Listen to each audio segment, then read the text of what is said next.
Because there is such a lack of knowledge, there's such a lack of understanding, people just think they've got epilepsy, they're going to die. Let's not talk about it, let's not say it out loud, because that's what's going to happen. Fellow Homo sapiens, welcome back to Epilepsy Sparks Insights. Now, heaps of people, patients, families and clinicians alike, will go, huh? When you mention an epilepsy nurse. But epilepsy nurses are proven to be vital in the care package for many people with an epilepsy, especially for those with complex needs. I love them personally. Today, we hear from an ultra-passionate, award-winning epilepsy nurse consultant whose love for what she does to improve the lives of so many children and families emanates from our chat.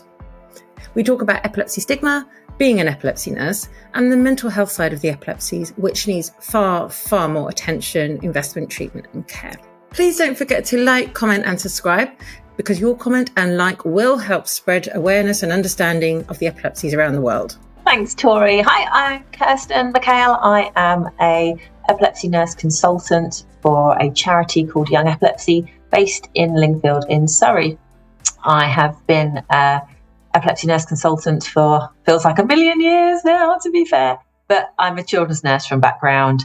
And I absolutely love what I do. Tell us just a little bit about young epilepsy and like what age brackets are covered and like what is young, I don't know, and how the type of people you help, because obviously epilepsy is a really diverse disease. I'm very lucky to be able to work in the charitable sector for Young Epilepsy, and we are a charity. So we have a campus in Surrey, and we have a campus that has got residential houses, we've got a school, we've got a college, we've got a medical facility, and we look after about 170 students. About half of those are residential with us. We have day students that just attend our school and college, and I oversee all of their health needs.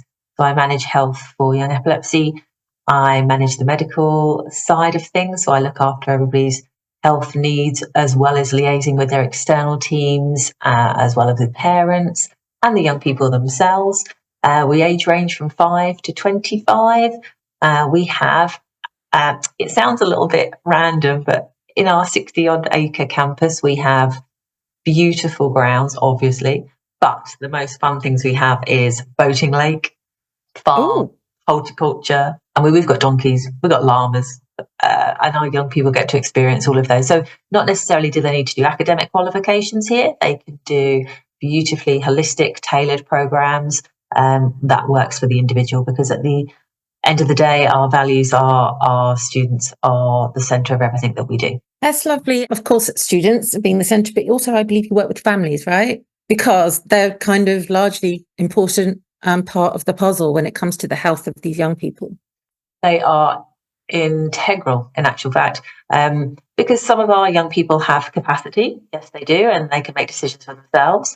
And then lots of our young people don't, because we know that epilepsy affects people in lots of different ways, not just by having seizures, but they can have intellectual learning difficulties as well. And statistics usually show, a few years confidently, I could have sat here and said 1 in 5 would have had a learning difficulty or disability. But now it's probably more like 1 in 2 people have a learning disability or difficulty. And we know this now because genetics have moved on so far, and the research that we do lots of research here at Young Epilepsy, but the research that we do looking at different types of epilepsies and how they actually can affect you, it does break it down a little bit more. So unfortunately, yeah, we do have a high ratio of children and young people that have other difficulties. So parents are their voice, they are their advocate, and we try and work as closely with parents as possible. Let's talk about the attention that epilepsy gets or doesn't get and the impact of that, because we were talking before we started recording about comparing like the epilepsies to asthma, to diabetes, to testicular cancer and other long-term conditions. They tend to be less common than epilepsy in young people, correct? Yeah, so epilepsy is the most serious long-term condition in childhood. Yeah, we don't talk about it. Diabetes, we talk about all the time. It's adverts on the television. Yeah, absolutely. But there's adverts on the television all the time for diabetes. There's adverts on the television for Macmillan cancer. There's adverts around these long-term conditions. Yeah, epilepsy, where there are more children and young people than have diabetes that have got epilepsy, and yet we still don't talk about it.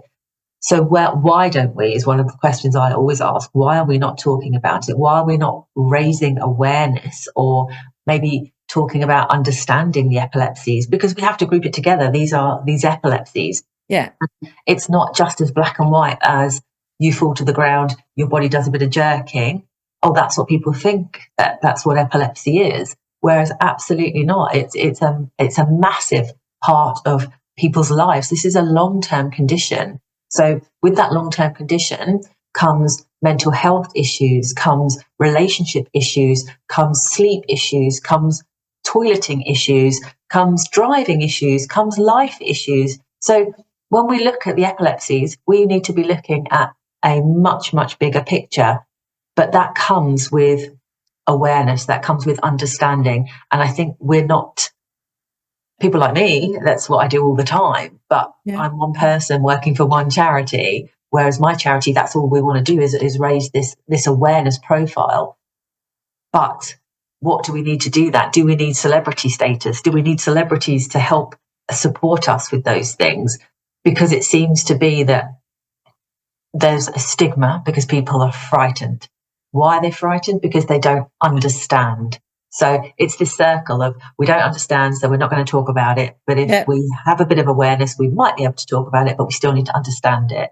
So I think for a big part of people like us who are super passionate about raising awareness, helping people to understand, that for us is key to moving this long-term condition forward, to making this a long-term condition that there are adverts on the television about, we are raising money about, so we're not just behind the scenes. Because, as little as many of us like talking about money is very important when it comes to paying for services, when it comes to paying for drugs, when it comes to paying for whatever it might be.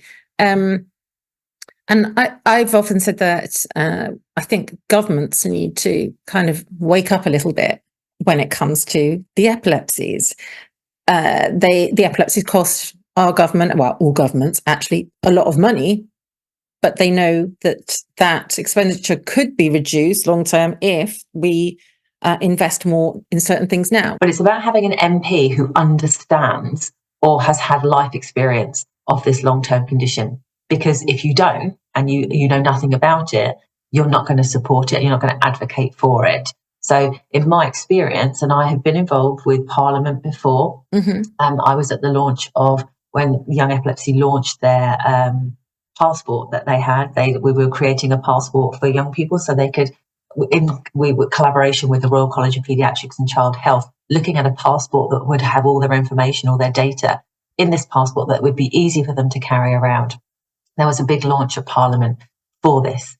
However, you don't find MPs backing this. This isn't something that we're talking about all the time. But why? Why again is that? Does it come back to the awareness? Does it come back to the understanding? Or does it come back to something simple as you need an advocate? You need somebody who had this life experience to be the person that pushes this forward. What do you think the answer is? I would like to think that if someone had personal experience, or even if they spent time, it would be eye-opening for them. I'm quite lucky because I linked in nicely to Jeremy Quinn, who was my MP for my local area, and I won an award back in 2016 for best practice. And I was lucky enough to be contacted by Jeremy Quinn's office, and he met me before the awards in London and took me round Parliament. I had a one-to-one with him for several hours, in fact. And it was enlightening. I found it really reassuring that he listened, he understood, he's our local MP, he knows about the organisation I work for, he knew about what we provide here. So it's having that insight, I think, makes someone want to stand up and fight your corner. So has this chap, this MP, fought your corner? Our corner? He did at the time. But then I think, like everything, they move on to other things that they have to do. What's quite frustrating is we know that there are so many people affected by the epilepsies, including some politicians. I don't even think you need to be in a position of power, Torie. I think people hide behind it because the stigma is so real. Because again, people hear they've got an epilepsy, and because there is such a lack of knowledge, there's such a lack of understanding, people just think they've got epilepsy, they're going to die. Let's not talk about it. Let's not say it out loud because that's what's going to happen. And actually, we know there is about 600 epilepsy-related deaths a year out of the whole population. And about half of those are children and young people. When you compare that to statistics like there are 2,000 asthma-related deaths a year, this is a tiny amount. But if people were to actually look at places like SUDEP Action, for example, I mean, they've got a brilliant website. It talks openly and honestly about death around epilepsy and checklists, but they've got an adult checklist already and they're just about to launch the paediatric one. So this is a really good tool for families to use. So the Epilepsy 12 audit, I got my job 8 years ago at my local district general hospital, where I set up a dedicated paediatric service because there wasn't one before. But off the back of the Epilepsy 12 audit, they needed to have one, and they needed to have an epilepsy nurse. So to get that role, I got it through the back of that audit. So again, the audits still show us that we have not got enough epilepsy nurse specialists. And why we haven't got enough epilepsy nurse specialists is, again, there isn't the training, there isn't programs around that are enticing people into epilepsy nurse specialist roles. Again, this is a long-term condition that's super, super complicated. You've got to know your stuff. So I advocate for epilepsy nurses all the time because I'm more than happy to help and support people in any shape, way, or form. I'm really, really keen.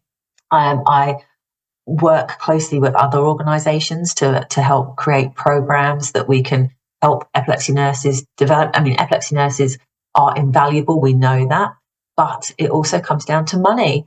Nurses are notoriously not paid very well. We're asking to be paid a decent wage for having a bit of academic behind us. So to be a nurse, to get a degree, it's expensive. Then we're banded. So you've got to work a long time to work your way up from your bandings.